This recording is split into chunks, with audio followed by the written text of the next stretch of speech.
You flip over your phone and see it, that cluster of glass eyes staring back at you.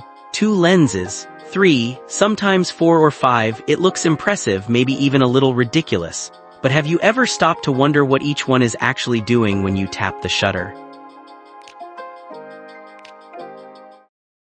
It's not just marketing fluff. Those multiple lenses turned your pocket-sized phone into a surprisingly versatile camera system, and understanding them helps you take much better photos. For years, phones had just one camera. It was a jack-of-all-trades that did an okay job for most things but struggled with extremes. Then manufacturers realized something simple. Instead of forcing one lens to do everything poorly, why not give the phone several specialized lenses that each excel at different tasks?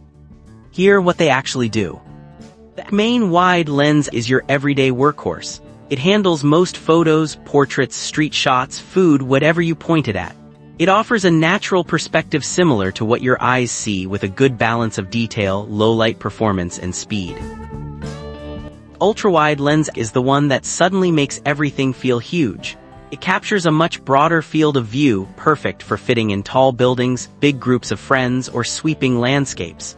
The trade-off is that it can introduce some distortion at the edges and usually performs a bit worse in low light. Telephoto lens is your optical zoom specialist.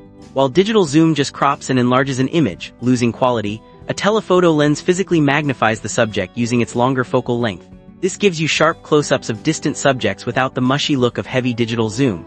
It's also fantastic for portraits because it creates beautiful background blur naturally.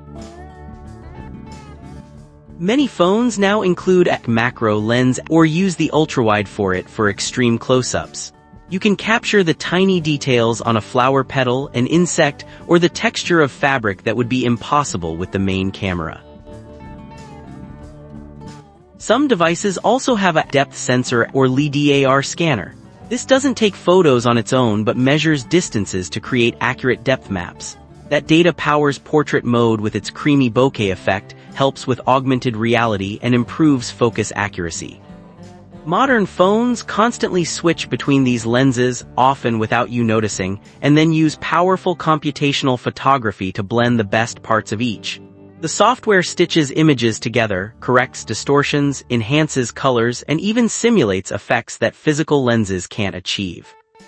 This multi-lens approach started gaining real traction around 2016-2018 and exploded because it solved the biggest limitation of tiny phone cameras.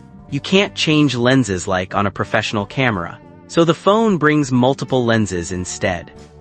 The result? Your phone can now handle situations that once required carrying extra gear, wide landscapes one moment, zoomed-in wildlife the next, and intricate macro shots after that.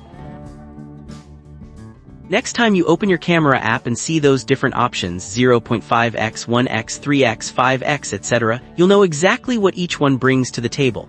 Try switching between them deliberately. The ultrawide for dramatic scenes, telephoto for flattering portraits, macro for hidden details. Suddenly your phone feels a lot more capable.